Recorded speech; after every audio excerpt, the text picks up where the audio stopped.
everybody, and welcome back to the Sideline Eye podcast. You're very welcome to our preview show, and we're looking ahead to the big game in Tralee this Saturday evening. It's Armagh taking on All-Ireland champions Kerry, and I'm delighted to be joined by Sean O'Sullivan, a former Kerry player that come up against Armagh many a time during his playing days. Sean, good memories from those days. Some good memories and some not so good for yourself.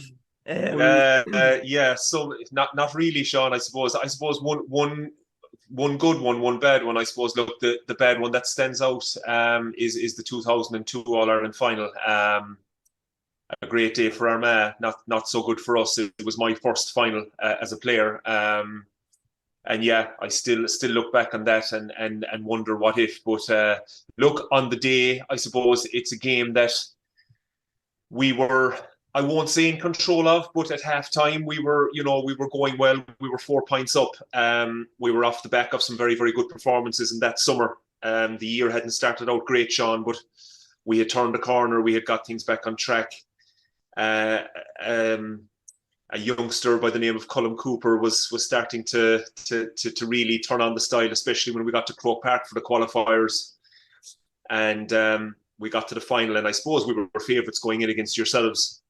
And I suppose, look, on the day, as I said, at half-time, without being comfortable, we were in control. And look, a great second-half performance from Armagh. You came out all guns blazing. Oisin McConville got a cracker of a goal that turned the tide, really. And he ended up winning, beating us by a point, and looked deserved on the day. But I suppose it's one I do look back on with regret, that we were in a winning position and we let it slip, Fast forward then, I suppose, 4 years later to 2006, again, a year that wasn't going great for us, and we got to the All-Ireland quarter-final against Armagh. And I suppose the tables were turned a little bit. Armagh were going well that year and we weren't going so well, and maybe Armagh might have been looking at that as an opportunity to turn us over. And I spoke about Colm coming on the scene in 2002. Of course, Kieran Donaghy had really come on the scene in 2006. And he was in around the edge of the square on Francie Velio, and got that all-important goal for us to get over the line and go on and win the All-Ireland. So, yeah, good times and bad times against Armagh, but overall, you're not a bad bunch up there, Sean. I've good time for you. Well, you'll find out Saturday night what we're like, Sean. There's plenty of us wrapping around Tralee, I'm sure. I hear there's a good gang coming down to Tralee. I'm sure the local publicans in Tralee will be delighted to see you arriving. So you're more than welcome once you don't go home with 2 pints. You can drink 2 pints, but just don't go home with 2 pints. We're praying. We're not coming down to lose. But obviously, both coming in off the back of defeats, and pretty well. Kerry's was probably. I'm not sure how you are reading into it, Sean, because obviously when O'Shea and Clifford come on, you sort of turn it around, you get a bit of a fight back. Well, Armagh, pretty disappointing going to Roscommon and being ahead at half time, playing with strong wind in the second half and not seeing the game out. So not the best of form for both teams heading into this game. No, not the best of form, Sean, you're right. And I suppose what it does, what makes this game so important is for a couple of reasons. Both teams will want a reaction. Jack O'Connor and Kieran McGeeney will both want a reaction from their players after 2 disappointing defeats. And also, when you look at the league table, it's a pivotal game, really, in terms of where do these two teams see their leagues going, because a win for both sides will push them right into the conversation to get to a league final. But a defeat for either side, and you're talking about a relegation battle, which you don't really want. So there's a little bit of pressure now, ramping up in this game. It's on TV. It's a 5 o'clock throw-in, and as I say, the pressure is ramped a little bit, considering that both teams have kind of had a mixed start to the season. You alluded to how we're feeling down here after the Mayo game. We're disappointed, Sean, because okay, we lost above in Donegal. Probably should have got a point at least out of that game. We beat Monaghan, who were very poor down in Killarney a couple of Sundays ago, just very, very poor. Now, they turned around and hammered Donegal subsequently, so it's hard to read into exactly where they're at. I know Armagh had a good win over Monaghan the first day out, albeit down to possibly a couple of mistakes from Rory Beggan on the day, But I think the most disappointing thing for Kerry after the Mayo game was the fact that, Jack has thrown in a lot of newer faces. I won't say they're brand new, because they've been around the panel with a couple of years, and probably a few lads who got their chance, particularly above in Castlebar, didn't take it or didn't perform to the potential that we feel they had. So I think the management would have been disappointed with that. The fact that we had to bring on David Clifford and Shawnee Shea, albeit it's great to have them, and we know what they're going to bring, and obviously they played well when they came on, both of them, and turned the tide for us a little bit. I think the disappointing thing for us is that the guys who got their chance didn't grasp it with both hands, because Sean, you know well, the league is great. It's all about getting minutes into the legs, but it's also about developing your squad. Not necessarily your first 15. You might have your first 15 in mind. You might have your strongest 15 by the time you get to the end of the league. But come championship, you need to be able to turn around to your bench when a game is in the melting pot and be able to trust 4, 5, 6 guys behind you, even more sometimes. And that's what the league is for, developing these fellas. So from that point of view, that's where the Mayo game was disappointing.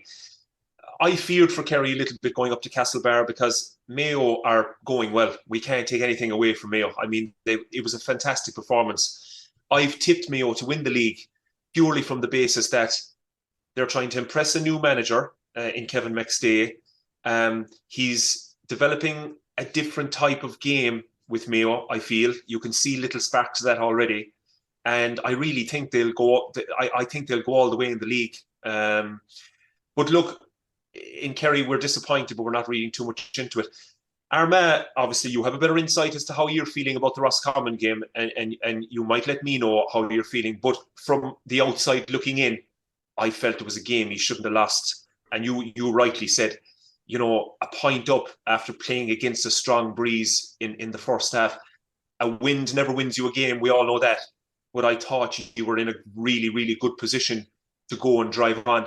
And to me, I felt that Armagh's third quarter of your game so far, Sean, is it something that maybe McGeeney's worried about? It seems to be that third quarter. I know Kieran Donaghy alluded to it in his interview after the game, that maybe you're struggling in that third quarter. Maybe is that the vibe up in Armagh?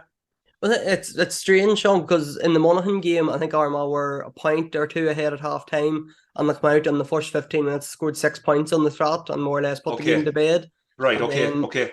Against Mayo, a point ahead at half time, and again, Mayo come out and got on top, and it was the same against Roscommon. So started off really well against Monaghan in the third quarter, but the last 2 days, I'm not sure what it is. I can't put my finger on it. It's just the same. Once there's a kick out press on Armagh, they just find it very difficult to break that down. And we've spoke so many times on this podcast about they're missing so many men in the middle of the field. And I know Kerry, maybe with David Moore stepping away, it's not their strongest area either. No, Kerry's midfield is definitely being questioned, Sean, without a doubt. Likewise, Armagh, you're right. I think obviously, look, David stepping away has left a void. Jack Barry now probably becomes your number one midfielder. You know, not necessarily saying that Jack Barry is going to walk on the team or is guaranteed his place, but with David stepping away, he is the next in line. Really, he's the most experienced. We're obviously without Diarmuid O'Connor for a while. Diarmuid is a big loss. You know, Diarmuid had a very good year last year in the All Ireland win. A young guy, very athletic, very good over his head, and can get a score. So he is a big loss. He's out for another while. I'm not even sure will he be back come championship time. We hope he is. After that, really, you know, you're looking at Barry Dan O'Sullivan, who got his run there in midfield. He was pushed into full forward late on in the game against Mayo and got a goal. I think that was out of really just trying to get back in the game, to be honest with you. He's not a full forward. Midfield would be his natural spot. It's where he's played all his club football for Dingle. He's been okay. As I said, he's probably falling into the group of players that I spoke about who probably hasn't really grasped his opportunity. A guy who I think could start against Armagh on Saturday night, Sean, is Stefan O'Cumber. He's got all the qualities, so we can see what an athlete he is. He obviously spent a bit of time in Australia. He's struggled with injuries, Sean. He hasn't been able to get a real clear run between shoulder. I know he had a problem with a leg injury. I'm not sure his quad or knee. So he seems to be out of the woods now in terms of injuries, and he seems to be getting a good run of training. And he's been brought on in every game so far. And I think with Kerry possibly struggling at midfield at the moment, he may get the chance to go in on Saturday night against your guys. I mean, at the moment, you're playing Kieran Mackin and Stephen Campbell there. Like, I'm not sure Stephen Campbell is that his natural position. I just don't think it is. He's a great runner and he's very good to get up and down the field. But I think he's gone in there out of necessity, really, is he? Yeah, that would be it, Sean. Like, we're missing Oisin O'Neill's out for the foreseeable, Ben Creeley, Stephen Sheridan now. Grimley's only coming back from injury. Kieran Mackin's only coming back from injury. Yes, So yes, really short. And Stefan, that was probably Stefan's worst game in a wee while last yes. week. Like, he was brilliant. I'm not sure if he scored against Mayo, I can't remember, but his work rate and his turnover rate and everything was first class. Like, so it was probably just a blip for him, and you'd imagine the pressure that's coming on Saturday night. Stephen Campbell will thrive in that. Like, he would love that environment. Absolutely, and he's been a very, very consistent performer from Armagh all his career. So look, but like you said, sometimes players can go through a little bit of a blip. But it's amazing how you rattled off all those players there, and they're all from the same position in the field. It can happen sometimes that you get these spate of injuries, and it just so happens that it's all for the one particular area, and you are left short. So it's definitely, I think, for both teams an area of concern at the moment. But I suppose with players to come back from injury, it should get better come the end of the league / start of the championship. So we won't worry too much. But going back to the Roscommon game, I was very impressed with Jason Duffy. Sean, again, you might give me a little bit more insight into him. I know he wasn't down to start. He was wearing 26. I think he started instead of Conor Turbot. Yeah. What's Duffy's background? Because to me, he seemed like an all-action kind of player. He was getting on a lot of ball. He was back defending and he was driving forward, and a real solid operator by the looks of him. Well, yeah, he'd been about a couple of years, I suppose. Sean, last year would have been his real breakout year, his first year that he scored a goal against Dublin the first round of the league, and another one against Tyrone then in the second round. Okay. And he had a really good championship, and it's probably Armagh would have a really good forward line. We would like to think anyway. Oh yeah, and absolutely, yeah. I think with Aidan Nugent possibly out injured, it's probably between Duffy and Turbot for that last spot in the full forward line. So it's probably a flip of the coin between them, because I know Armagh fans, they love Turbot as well. Like, he's really dangerous inside forward. So I suppose on the Armagh forward line, Sean, do you feel that they could get a bit of joy off this Kerry defence? Because I know probably the way both teams set up, Armagh will enjoy playing this more than a defensive, slow-paced game. Once it's opened up a wee bit, I think that suits Armagh better. So with their forward line, do you think can they get a bit of joy off Kerry's defence? I think so. Yeah, I think so. The Kerry defence so far have been okay. Obviously, look, they were opened up quite a bit the other night. Now, was that particularly down to the defenders? Maybe not. I think it might have had to do with the fact of things going out ahead, happening out the field ahead of them rather than their own personal battles. I know some of them struggled in the one-on-ones, all right, so that's something that they'll obviously have looked at during the week. But without a doubt, look, the Armagh forwards, quality, everywhere you look, quality. Obviously, look, we all know about Rian O'Neill, we've mentioned Duffy. So look, they'll quite relish the thought of coming down to Stack Park to take on these Kerry defenders. And Kerry, look, we all know that Kerry, the focal point of the Kerry defence really is Tadhg Morley. He had a very good year last year. Obviously, got his All-Star at 6, but he's that number 6, Sean, that loves to protect his full back line. He likes to sit back in the top of the D in that pocket and just make sure his full back line are protected behind him, and the guys behind him, Graham Sullivan, Jason Foley, Tom Sullivan, they all know that they kind of have a safety blanket as such when Tadhg is there in front of them. Like, Tom Sullivan gets all the credit for driving forward, and he's one of the best attacking defenders in the country. But Tom is only going knowing that he has the protection of Tadhg behind him, So I think what Mayo did the other night was interesting, was that they pulled Tadhg really out of there. They got him out of there. They forced him into a decision whether he was going to sit or track the ball. And that allowed space then for the Mayo full forward line, which they took advantage of. So it'll be interesting to see, does McGeeney and Kieran Donaghy obviously go with somebody on the 40 who will have to really keep Tadhg Morley busy. I know that at the moment it's Ruairi Grugan that's playing at 11. So does Grugan start wandering and force Tadhg to come with him? And force him out of that pocket where it really isolates our full back line one-on-one with the likes of O'Neill and Duffy and Andrew Murnan. Or does Tig just basically say, look, he's going out the field, I'm staying put here, we're not conceding goals to this Armagh team. If he wants to get on the ball out there, it's up to the likes of the the Jack Barrys, the Barry O'Sullivans, the Stephen O'Cumbers, these guys to get a hand on him, put pressure on him, so I can sit back here and defend. So that'll be one interesting point to keep an eye on. The other one will be in terms of the Kerry defenders. They do like to attack. You've Tom Sullivan, you've Graham Sullivan, who likes to go forward. Paul Murphy likes to go forward. They all like to get on the score sheet. And I think that's one area where Kerry will look at the Armagh forwards and see, can we test them going the other way? Can we catch them on the break in particular? But I absolutely 100% agree with your point, Sean. I feel this is going to be a real good open game because both teams like to kick the ball. They like to move it fast. Of course, there's going to be times when they're going to set up defensively across their D and make sure that they're not open. But I have a feeling that it's going to be both teams, I think, are going to throw off the shackles and really go for it. We hope so anyway, as supporters, And I remember last year, Sean, the Kerry team was released on the Friday night and it didn't include Sean O'Shea or David Clifford. And Armagh fans were really, really disappointed that they weren't going to get seeing them. I think this year would be happy enough if they weren't included. That's right. He come on. Yeah. Clifford come on last year. I think he played about 10 minutes and scored 1-2 and won the game. So that's right. I don't want to see what he can do in the full 70 minutes. That's right. He was a sub. I remember that. Yeah, and he came on. Yeah.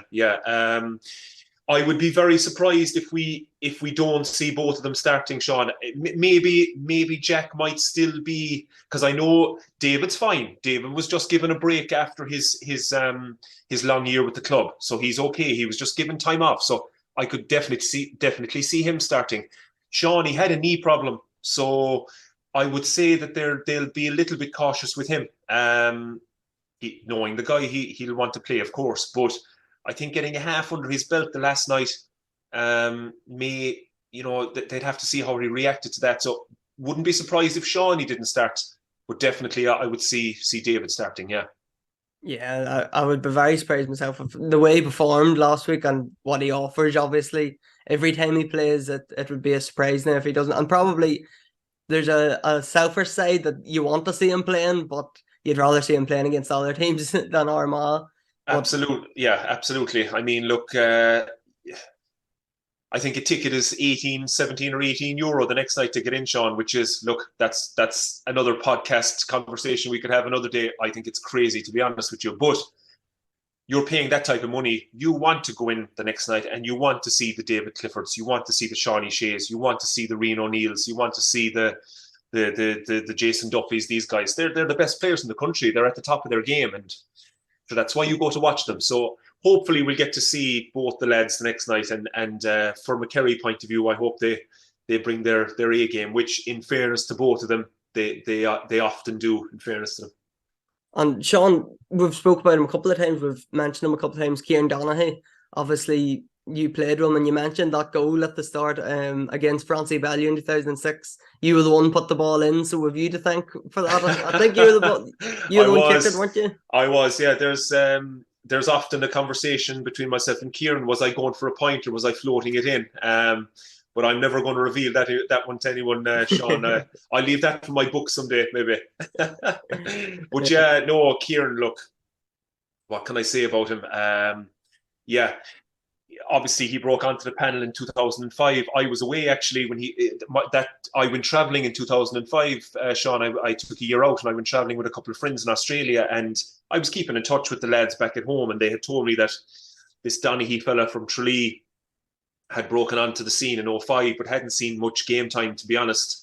And I thought nothing more of it. But when I got back in 06, he was there on the panel, and I think he might have played a few league games, probably thrown in around midfield. And obviously the start of 06 then in the championship didn't go great for us, and we drew Longford in the qualifiers in Killarney. Now, I didn't start that game actually, but Kieran did.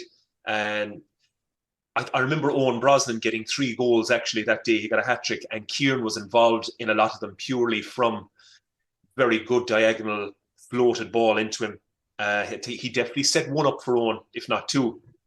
And obviously that was the spark then that said, geez, this could be a different focal point of attack for us, because we had the Gooches, we had the Mike Frank Russells, we had those type of players, but maybe we needed something different to kind of ignite our season. And Kieran went in full forward. So to be honest with you, I came on against Longford and did okay, but I wasn't. I had a good start to 06 when I came back from Australia, but I kind of got off the boil a little bit, and I wasn't expecting to start against Armagh, to be quite honest with you. And I got into training on the Tuesday or Wednesday night before the game, and Jack pulled me aside, Jack O'Connor, and he said, "We're giving you the start the next day. We feel that you can." Your kicking ability it will complement Kieran, and don't overdo it, don't overplay it. But if you get an opportunity and you can play that diagonal ball into him, then it could be on. And I'll never forget that week when Kieran got the word that I was starting. Jesus, Sean, he tormented me at training. I mean, before training, I'd arrive and he'd be there and he'd have me out kicking 10, 20 diagonal balls into him. He'd stand in around the D or maybe in closer to the goal. So I'd have to kick about 10 from the left, 10 from the right. So at training, Kieran would really work on his game, and he wanted you. He knew I was starting the next day. And in fairness, he forced me to work on my game as well, and that's the type of character he is. He's always looking to improve, but he's not only looking to improve himself, he wants to improve the team. He wants to improve the team, and he wants to give the team the best chance of winning. And of course, his career speaks for itself. Then, 06 was just the litmus paper, really. He took off and turned into a fantastic player for Kerry and ended up having a great career. And it's no surprise to me at all, Sean, that he's gone down the coaching road. He's obviously has a great relationship with Kieran McGeeney. The fact that he's travelling up to Armagh to be part of that setup shows you, how much he's enjoying it. You wouldn't be travelling all those miles if you weren't. And he's getting great experience. And when the day does come when he pulls away from Armagh and wants to go and down the coaching road out on his own, I have no doubt he'll be a success, because he's just that type of character, And what will he offer in the changing room, Sean? As you said, like as a player, he was helpful with everybody else, just whatever would improve the team. And I think that was the big thing when he was announced as the Armagh management team. He knew everything. He knew every feeling. Like, he knew what it was like to be the star man. He knew what it was like not to be getting in. He knew what it was like to play different positions. So he could offer so much to the players, and he knew what everybody was going through. But in a coaching capacity, and even just the feeling around the changing room, like how big will he be this week when Armagh's on a downer, coming up to probably their biggest test of the year? Hugely. And he'll offer two things, really. First of all, is like they would have been, the Armagh players would have been down, I'm sure, but after the result and the performance against Roscommon, Kieran would have come into training and it would have been really positive. He's a very, very positive guy. He's got that attitude in life that he's positive, So he would have been wanting them to get up off the ground, get the heads up and get right back into the training. Of course, he would have been underneath disappointed himself. Of course, we're all human, but he wouldn't have let that shown through to the players, and he would have got them ready and really, really relish the fact that what a game and what an opportunity they have to bounce back in against Kerry down in Tralee in his own hometown, in his own back garden, And the second thing is he's a great reader of a game, Sean. He's a fantastic guy that would be able to stand back from that Roscommon game, watch the video with Kieran and the rest of the management team, and look at exactly where they need to improve and bring those, try to bring those areas that they struggled in onto the training pitch, work on them and improve. And that's his big thing, improving all the time. And I just look, I know, I don't know a lot of people from Armagh, but the one or two I do have the sound bites I've got from him, that is that he's an impressive guy in around it. And Sean, you know yourself, Kieran McGeeney has been in the game long enough. If he wasn't getting anything out of Kieran Donaghy, he wouldn't be getting him to come up, 2-3 times a week to Armagh to be part of the group. So he's been a huge addition to your group. And as I say, when the day comes when he decides he's had enough and he wants to explore something else, I'm sure he'll get the full support of the Armagh group. But for now, they're just delighted to have him.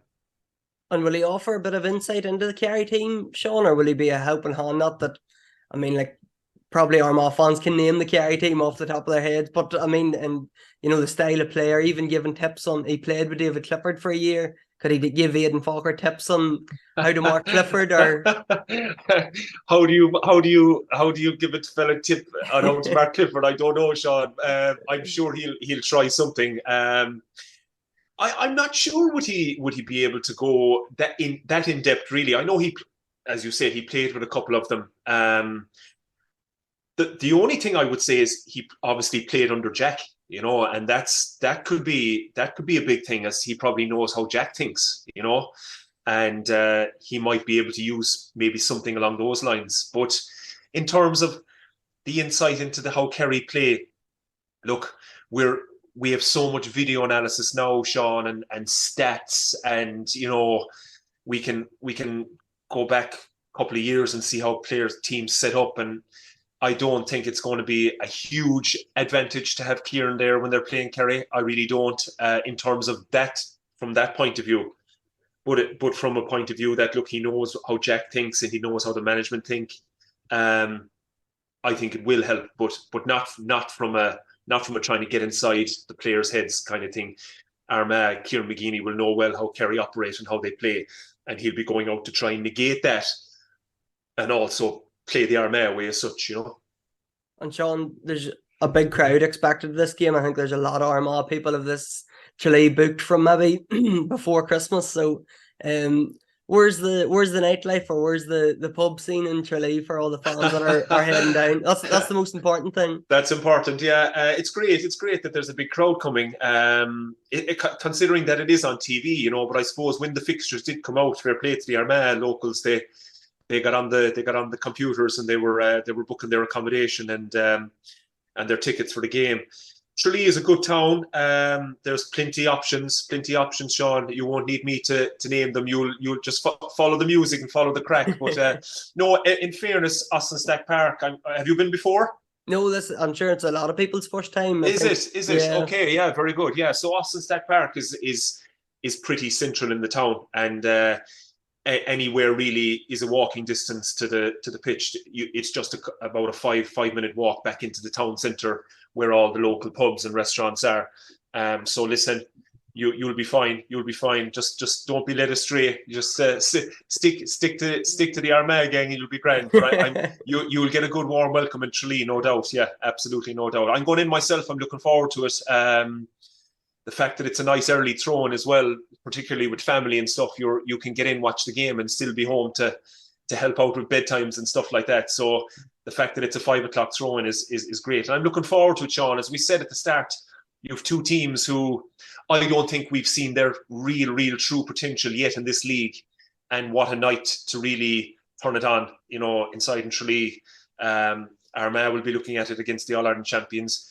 Kerry will be trying to react to a poor performance above against Mayo. So it has the ingredients for a real good game, and I hope we get it. Yeah, I agree with you, Sean. I think it's going to be a really open, really exciting game, and a great atmosphere with a load of Armagh fans coming down.